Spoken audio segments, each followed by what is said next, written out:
Continuando aqui então no a nossa otimização, né, de uma carteira com três ativos, eu peguei o terceiro cenário, que era o cenário que estabelecia que as ações A, B e C tinham correlação negativa entre elas, e vou pegar aqui o passo a passo, né, da otimização, em que eu vou estabelecer que eu quero, né, no segundo passo aqui está escrito o que a gente quer fazer na otimização. A gente quer minimizar o risco da carteira, no caso aqui a variância, ou o desvio padrão, que é a raiz quadrada da variância, é, dado, dadas duas restrições. Quais são as restrições? Estão no número 1 aqui. A primeira é que o somatório dos três pesos nos três ativos tem que dar 100% do seu capital, ou seja, 1. E a segunda é que o retorno da carteira tem que ser um valor pré-fixado, ou seja, o retorno da carteira eu vou estabelecer que vai ser uma linha horizontal aqui, e vai ser em cima dessa linha horizontal que a função de minimização do risco vai trabalhar. Ela vai buscar pegar o risco mais à esquerda possível dentro dessa linha horizontal que eu estabelecer. Isso é o que visualmente, né, o modelo vai fazer, e o que a gente vai usar vai ser o solver do Excel. O, assim, o que dá trabalho é que você vai fazer isso. Na verdade, eu estou fazendo isso aqui manualmente, mas a gente pode botar um VB, né, uma rotina de Visual Basic que faz esse loop, né, N vezes, e eu não preciso ficar comandando nada. Mas eu vou fazer manualmente uma ou duas para vocês verem como é, mas eu já tenho, eu fiz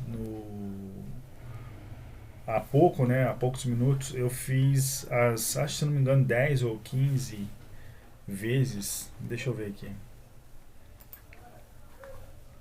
Eu fiz uma quantidade boa, né? Deu um trabalhinho. Eu fiz 10 vezes. Vou fazer uma ou duas aqui. Como é que a gente começa? Bom, só para estabelecer as restrições. Então aqui, ó, restrição 1, somatório dos pesos tem que dar 1. Restrição 2, o retorno da carteira eu tenho que dizer qual o valor que vai ser.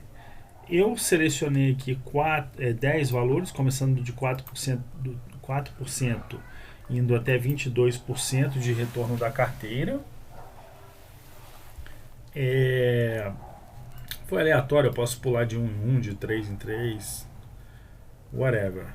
E depois que eu coloco essa igualdade, né, eu igualo esse valor aquele lá, eu puxo no solver a minimização. Aí na minimização eu obtenho a variância aqui e o desvio padrão aqui. Então vamos fazer para 4% para ver se dá como desvio padrão 43%. Né?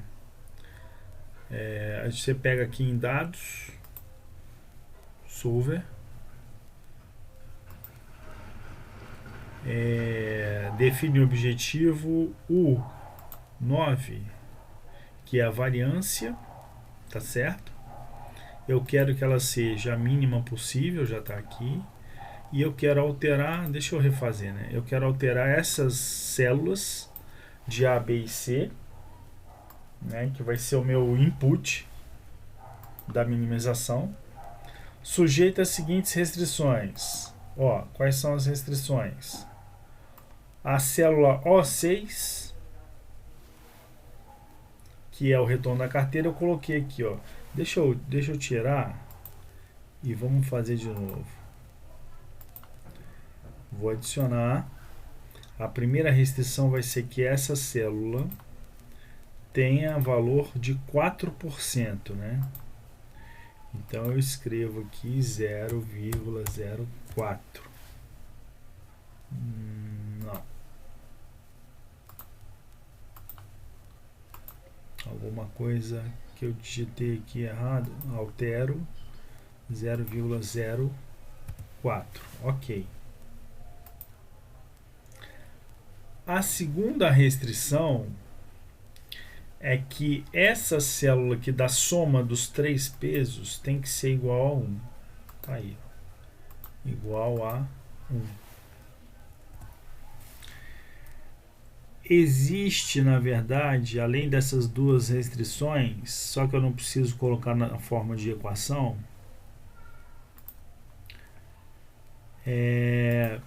então aqui as duas restrições, é isso aqui, ó, tá vendo? Tornar variáveis irrestritas, que são a, B e C, no caso, não negativas.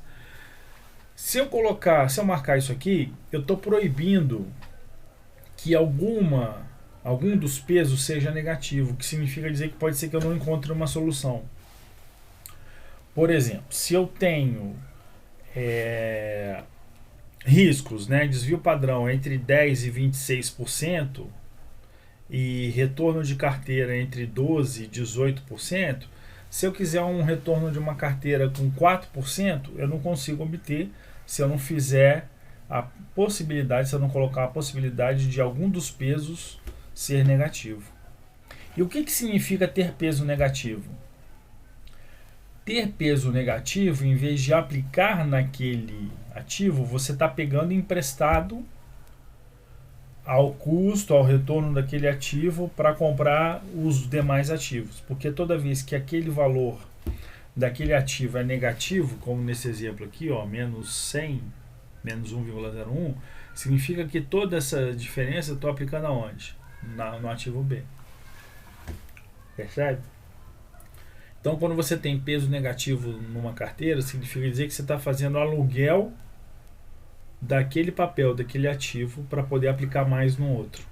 Suponha que você tem dois ativos, tá? A soma tem que dar 100. Se eu pego 50% num, 50% no outro, ok. Agora, se eu pego menos 50% num, no outro, significa que eu vou estar aplicando, além do 100% do meu capital, 50% que eu peguei emprestado. Então eu vou estar aplicando 150%. O que vai me dar mais peso nesse segundo ativo, em termos de risco e retorno. Percebe? Então, se puder fazer o que a gente chama de aluguel, né, do papel ou venda curta, que é a mesma coisa, você deixa isso aqui desmarcado. O resto ok, e aí você manda resolver. Mandando resolver, vai perguntar se você mantém a solução. Mantém a solução para a gente ver. Quanto foi? Aqui, ó. Para 4% de retorno da carteira, o investimento de 100% do seu capital, houve empréstimos, tá vendo aqui, ó, que você pegou A e B para aplicar mais ainda em C. Por que C? Porque C é o menor retorno, tá vendo? E o retorno de 4% é ainda menor que C. E quanto que deu de risco?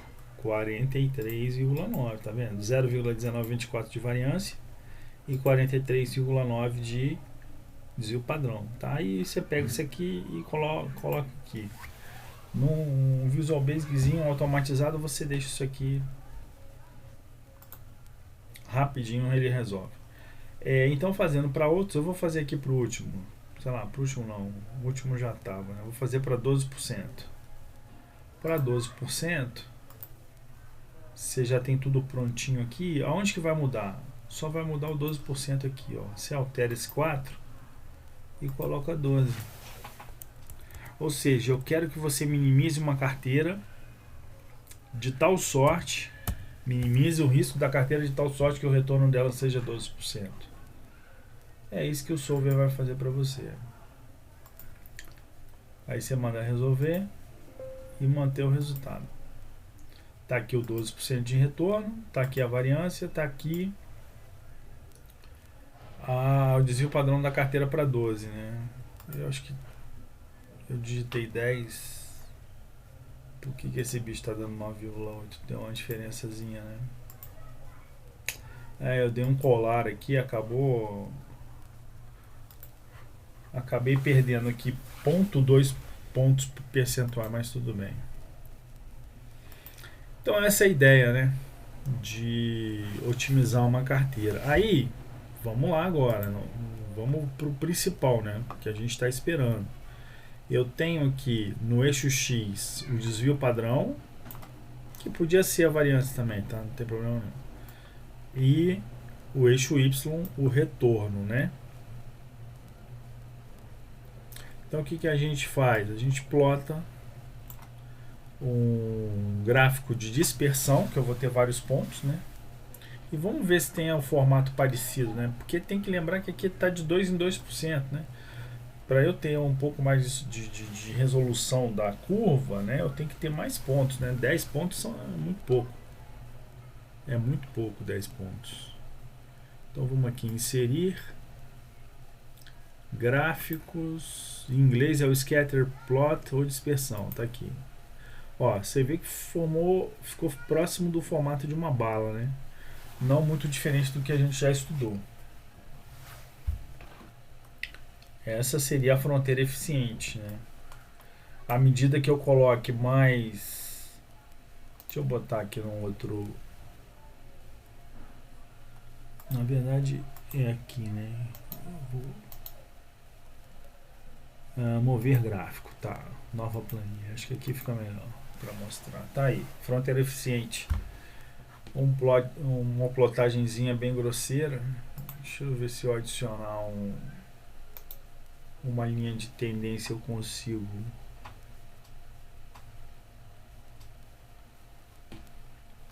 Eu nem lembro onde eu coloco mais a linha de tendência. Bom, mas já deu pra ver a cara, né? Tá bem claro.